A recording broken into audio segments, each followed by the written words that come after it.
Stuart. Um, Resurrection is renewal, it's rebirth, it's a chance to grow and change. Could you please comment on that? Comment on rebirth. On resurrection. Hmm? Resurrection. Well, look, I mean, human beings live in a swampland of tension. Their minds never shut up. Their emotions are like quicksand. Their sexual energy drives them crazy. They live in a swampland of tension.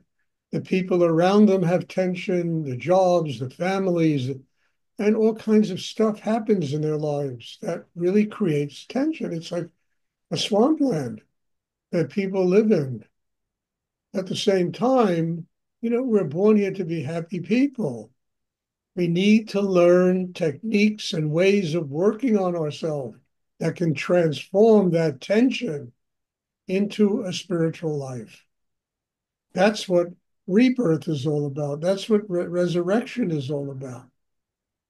When you activate the Kundalini, first of all, you got to be very centered inside because Kundalini energy is really powerful. But Kundalini is a pathway to spiritual enlightenment, resurrection. It all exists inside us. The only problem is people are looking outside themselves for all the answers. And all they have to do is go inside and work on themselves to build a system that truly allows the universe to give them the answers. How to get out of this swampland of tension that human beings live in. I mean, you look at sports events, people screaming and yelling, and what it's all about is people just releasing their tension, and it's just a way of vomiting it all up. Of course, when you go to the bathroom one day, you got to go the next day. It rebuilds itself very quickly inside people unless they learn how to use the tools they're born with to transform themselves and literally resurrect themselves to a point where they mastered all the chaos and tension inside. And they're open to God, that energy of Kundalini that is rising into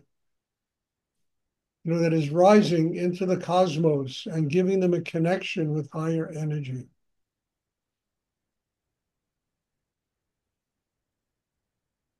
I mean, this is something that most of the human race has no comprehension of. And they're all trying to fix the world by imposing their ego on the world the way they think it's supposed to be. And of course, it never is. And all you have is madness going on. Hmm. But each and every one of us has to learn how to resurrect ourselves. You want the craziness in the world to go away, master your own craziness. It's not going to go away if your mind is going tick-tock all the time. If there's all this conflict and emotion and ego and who's right and who's wrong and then you build it up into the political realm, you really have an insane asylum. War and this and that, and it's just crazy. And all it's about is nobody takes the time and the effort.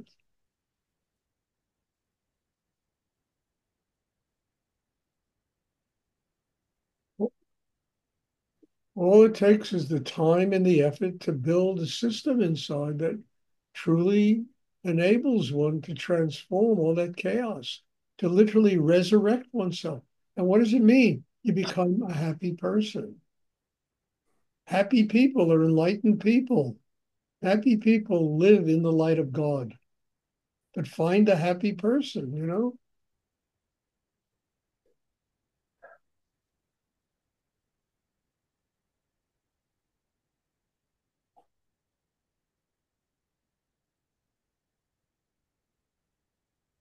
That's what resurrection means to me. And I think each human being is capable of doing it. I always saw Christ as a metaphor for the awakening of spirit inside people, the child, the Godhead, the child of God inside every human being. I always saw Moses, in the coming out of Egypt as the same metaphor, awakening the Godhead inside, freeing people from their own captivity.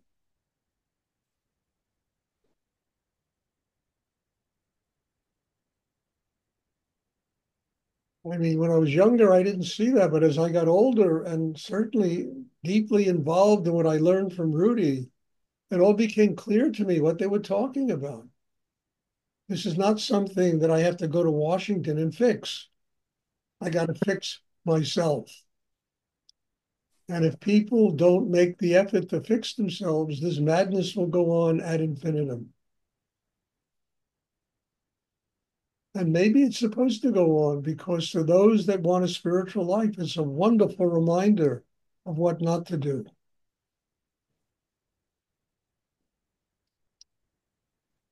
Yeah.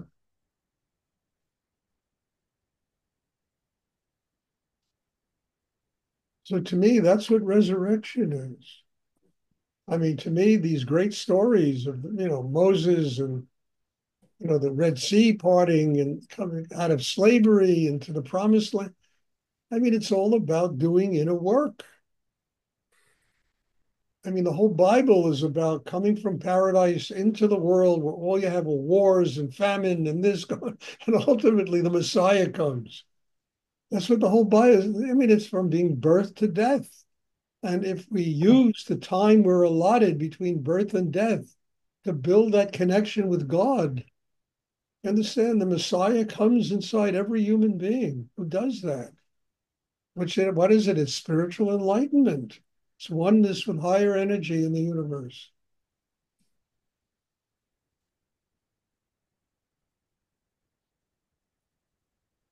But between birth and the Messiah, it's a very complicated world, mostly because people don't work on themselves. Hmm.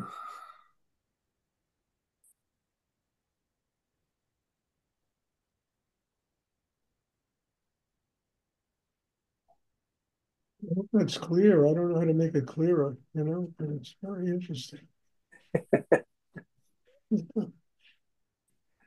And what the incredible thing is, any human being can do it. It doesn't matter your IQ, it doesn't matter whether you're rich or poor or somewhere in between, what race you are, what religion you believe in. Every human being has all the tools inside them to resurrect themselves, to master the chaos and create a connection with themselves and the divine.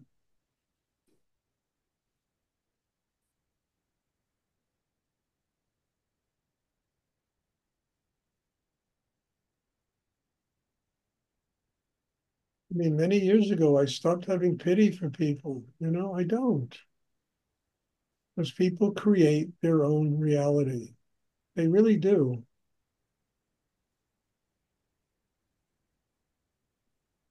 They manufacture it and they create it and they live it. And mostly their reality is an extension of the mind.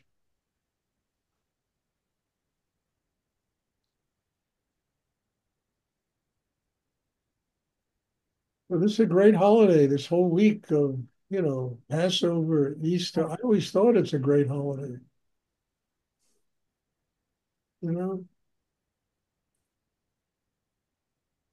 not because what, I used to do with my family, it was always a dinner, but the meaning of these scriptures are extraordinary. If people could truly learn the meaning of what they're talking about in those books, it's totally extraordinary.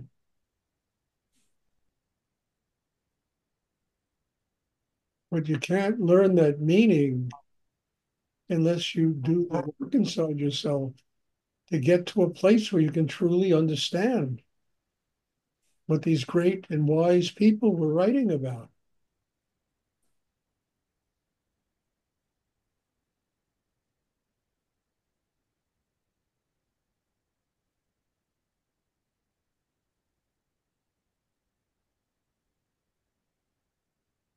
Does anyone have a question? Anyone else have a great question? Thank you, Stuart. That was really wonderful.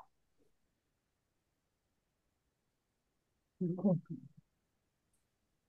probably wind up in my book, this question. I'm telling you, this book is, I've done 26 of these already, working on the 27th one. Tell you a funny story. I was going through my writings and I found a book I wrote called Strangers in a Strange Land. Hmm. And I had no idea that I ever wrote a book like that. So I told this to Jennifer. I said, Jennifer, I found a book in my writings there. It's a pretty good book. And I don't remember writing it. Anyway, I did further research. It turned out it was the book Navigating the River of Time with a different name. It gave me really a laugh. But I read this thing. I said, when did I write this? A book called Strangers in a Strange Land? Never. I thought, oh, this will save me a lot of time. I can just incorporate this in what I'm doing. But no, it's already a written book. I got to continue what I'm doing.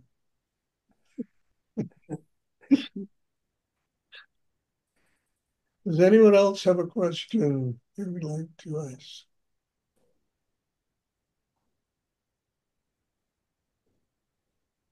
I mean, living my life the way I've lived it, I've always felt like a stranger in a strange land.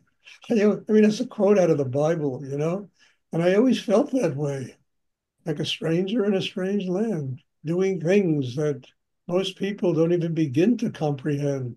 And yet these things work. That's the most extraordinary thing of all. They work and they transform somebody's life. And yet you go talk to this about people, they all think you're nuts. Kundalini? I used to kid around. It sounds like Italian ice cream. Kundalini.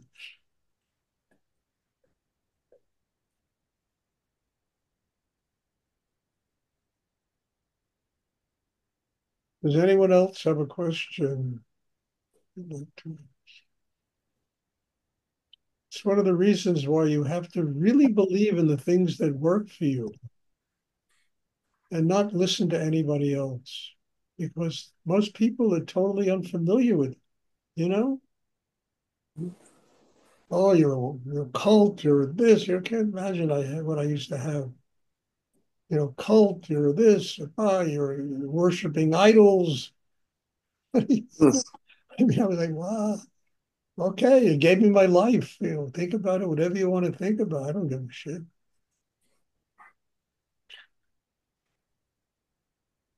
How could you do that? It's against God. I heard stuff like this. I said, well, if God is all inclusive, why doesn't he include this too? You know? Right. And the incredible thing is that if you get to the essence of every religion, whether it's Judaism, Hinduism, Buddhism, Christianity, Islam, it's the same exact thing. The same exact thing, right at the essence. Sufism, it's all the same stuff, you know, that people, created all this dogma, mostly to just control other people and say, well, you're not part of this because you don't follow this dogma. But at the essence of every religion is the same thing. It's oneness with God. Surrender totally, give up and find your own nothingness and become one with God.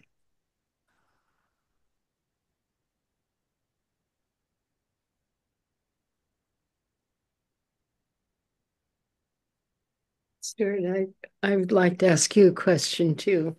Yes. Thank you. So that feels like, thank you for that clarity. Because my question is separating oneself from the chaos by focusing in the hara is what helps us to free ourselves, right? Well, Chris, I taught you this 50 years ago. Oh, I'm Get back. finally getting a full thing. Look, The hara doesn't get you detached. Mhm. You working on developing the hara will get you detached. You continuing to work on that, you opening your heart inside, because the heart truly is the seat of love, it's the seat of joy, it's the seat of everything we're here to learn. Yes. But you're not going to be able to open the heart unless you build the hara. You need to have strength inside in order to keep the heart open.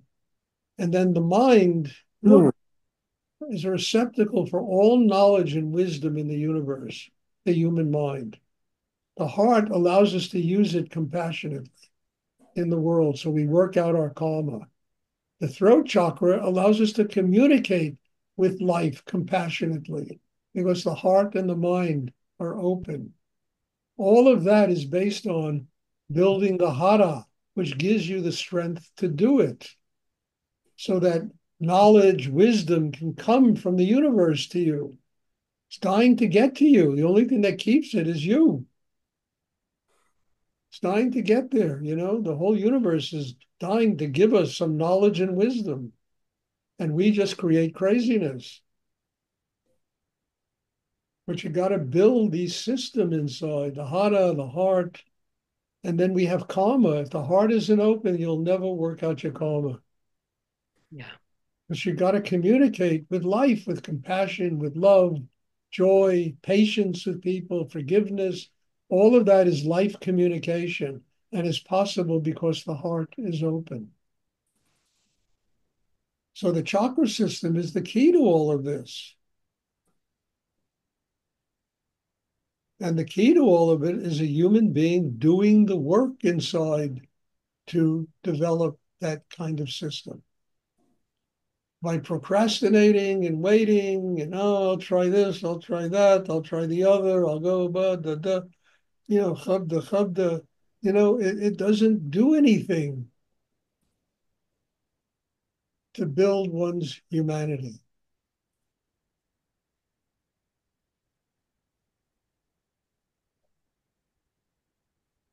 That is so beautiful. I hope it's clear to all of you. I'm not just talking from the side of my mouth here. So 50 years of experience have gone into this lesson that went on today to make it this clear.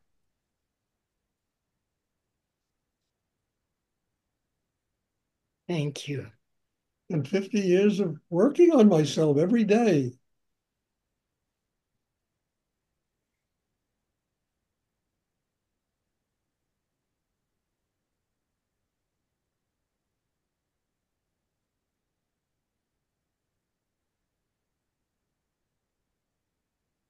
Does anyone else have a question? Yes.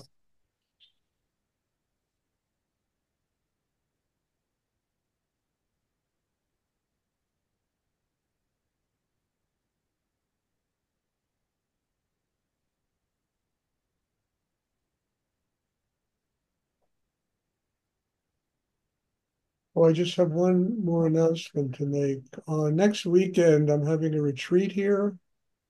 So there'll be no class on Sunday. We have 3 classes a day here during the retreat. And then Monday, Tuesday, and Wednesday, there will be class. And then Thursday, Friday, Saturday, and Sunday, I'm going to take a vacation. I need a vacation. Well, not even, I need a break. You know, that's what I really need. So I'm going to take 3 or 4 days and take that break. And then we'll resume classes. And then we'll resume the classes. This isn't for any of you, but I'm not going to have a class on Sunday night. I really finally decided, teaching there's nobody here that goes to 7 classes a week. I do. And it really is a lot.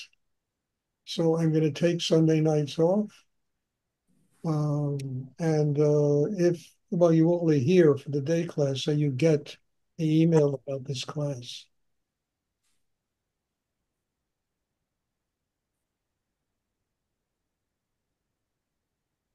Well, there are no more questions. Thank you. There'll be class Tuesday. Looking forward to seeing everybody. And have a wonderful resurrection week. You know? I mean, really just take it joyfully in your heart and say, hey, wow, look, I'm breathing, I'm alive. Isn't it extraordinary to be living in God's sacred world? The food I eat, the people I interact with, life has so much to offer us and teach us all the time. Just have to listen. So God bless you all. And there'll be meditation on Tuesday. I'm looking forward to it. Thank you. Thank you, Stuart. Thank you, Stuart. Thank you, Stuart. Thank you, Thank Stuart. you, Stuart.